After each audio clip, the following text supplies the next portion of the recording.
Hi everyone, welcome to Fairway Cruising. Today's video is about our Mediterranean cruise that we took on the beautiful Enchanted Princess.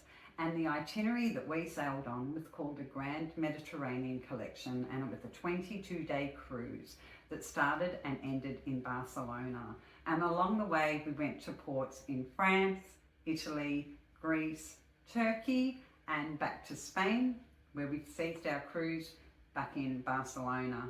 It was a wonderful cruise and we had lots of fun, met wonderful people and did some awesome tours and activities, and that's what we're going to share with you today. So we've actually broken our video into parts. So today is part one. So we hope you enjoy the journey. Come along and have a look at what we did, and you may get something out of it that you may like to try. Hi, we're Andy and Shell from Fairway Cruising. If you're visiting our channel for the first time, welcome. If you're returning, welcome back to our channel. Yeah, our channel's all about tips and tricks as we go cruising around the world to various destinations. We'll be sharing information on ports that we see and activities, etc. on the cruise ship. So if you'd like to join us on our journey, feel free to like and subscribe on the buttons below and follow us as we travel around the world. The destination we're covering today is the Port of Naples and what we did on our visit there. We hired a driver through a company called Taxi Mr Cab Driver Naples and Amalfi Coast to take us to see two iconic destinations in Italy, which were Sorrento and Pompeii. Now the company does offer a range of itineraries, however we chose an itinerary for just these two places because we wanted to spend as much time as what we could there. So we decided to leave the Amalfi Coast and Positano off our itinerary. We'll provide a breakdown of all of the costs for the day at the end of this video, so stay tuned. The driver though, he cost €450 for the day for 6 people. Now I do believe this has increased to $500 now, and the cost of the driver will vary depending on the number of passengers in the van. The driver was prompt and reliable and friendly, and he was waiting at the port with a sign when we disembarked the ship at 7:30 a.m. and we scooted off pretty quickly. The drive to Sorrento is approximately 50 kilometres or 31 miles. Time takes around 1.5 hours depending on the traffic. Traffic can be extremely heavy, particularly during the summer months or peak tourist seasons. Watch out for any public holidays where the time can even take longer. Views and scenery. As we get closer to the Sorrento Peninsula, the scenery changes dramatically. The drive offers breathtaking views of the Bay of Naples, Mount Vesuvius and the coastline. It can be narrow, windy roads, so be careful when driving, especially around the tight curves and into the tunnels. As we approached Sorrento, we stopped for a photo opportunity, and we were also serenaded by our driver with a rendition of That's Amore. When the moon leaves your eye like a deep, it's a part that's amore. When the world seems to shine like a deep, too much wine, that's amore. Everything, ding-a-ling, ding-a-ling, and you see me, la bella. Hearts will play, dip-a-dip-a-day, dip-a-dip-a-day, like a gay tarantella. We felt very Italian at that point. I believe that many of the drivers with this company do this as part of their service and experience, so be prepared to join in. And upon arrival at Sorrento, we were dropped at the Piazza Tasso, the main square of Sorrento, and it's bustling with shops, cafes and people. So our first item on the agenda was to grab a coffee. So we did that at a restaurant called the Fuano Bar. And this is where we also arranged to meet with Angelo after we'd finished our lunch. We spent approximately 2 hours at Sorrento where we wandered through the town. And it does have a laid-back vibe, and we found that the locals were pretty friendly and there was a welcoming atmosphere. And even though Sorrento is a popular tourist destination, We feel that it retains its authentic Italian charm. So, of course, our visit to Sorrento wouldn't have been accomplished if we hadn't visited, some of the major sites. And so these included the Duomo of Sorrento, which is a beautiful cathedral with stunning architecture and intricate interiors.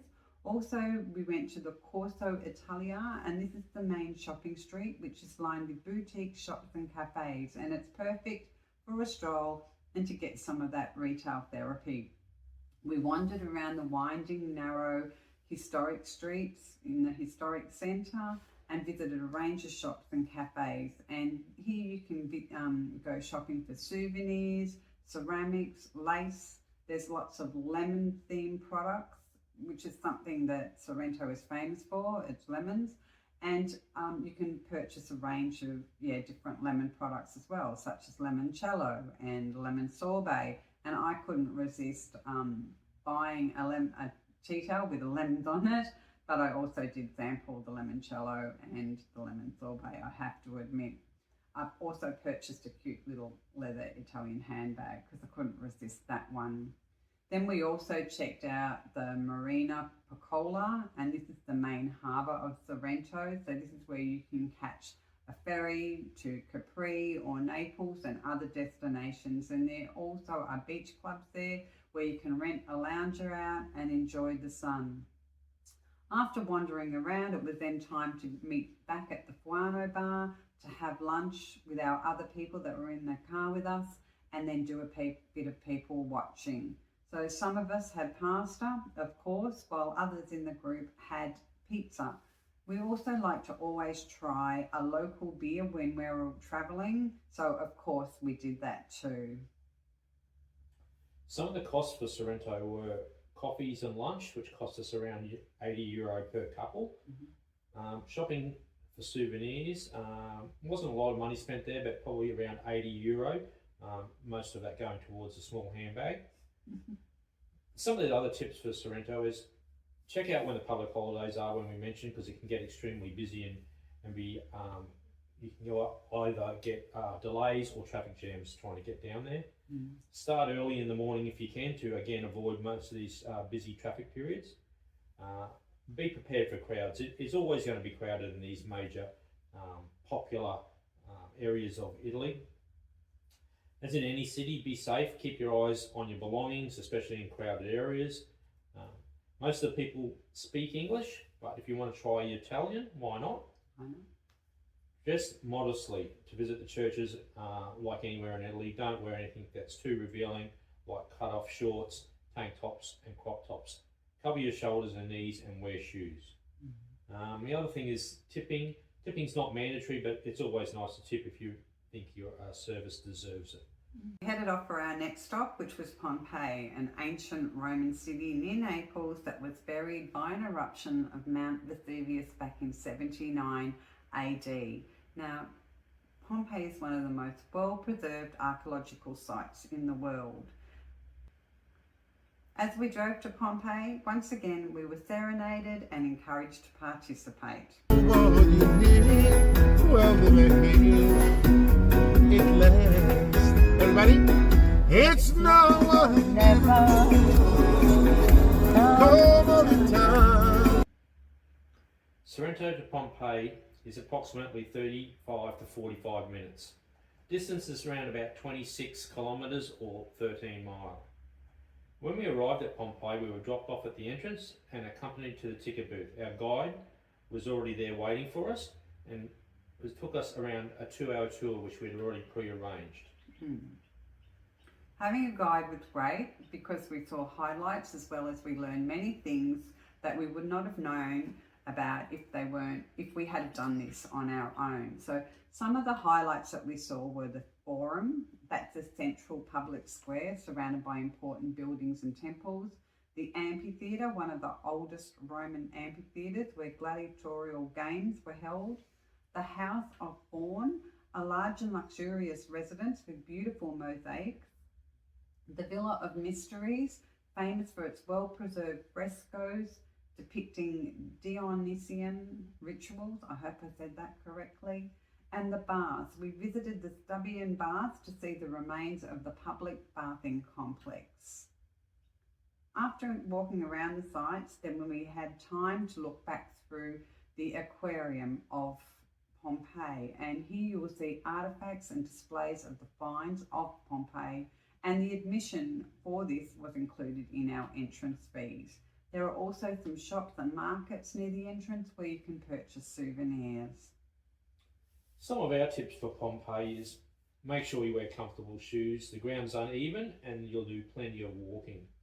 Sunscreen and a hat. It can be very hot, especially during the middle of the day and during the summer months. A guide. We probably couldn't emphasise enough to have a guide.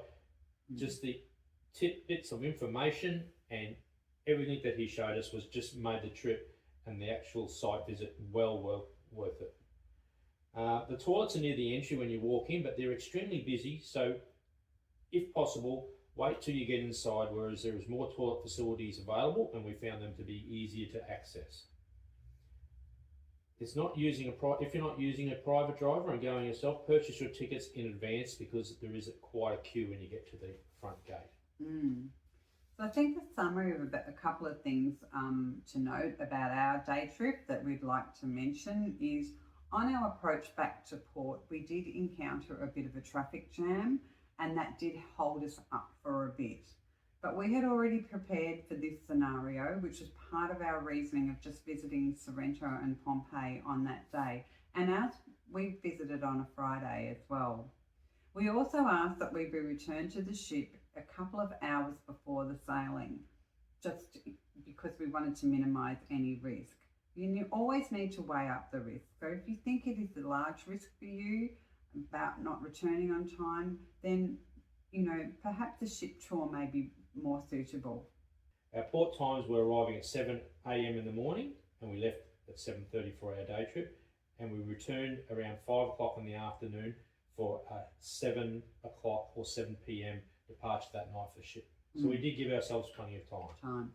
Look, we hope you've enjoyed our insight into what we did into Sorrento and Pompeii. We found this a good day out and Pompeii was fascinating. As promised, here's a breakdown of all of our costs for our day out, and they included the driver. So the private driver for us was €450 for 6 people. The Sorrento costs, coffee and lunch, cost us approximately €80 a couple, and shopping and handbags were around about the same.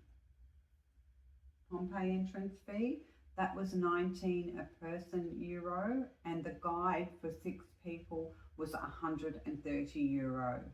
So that's the breakdown. Our next video is going to be what we did in Santorini. Cheers.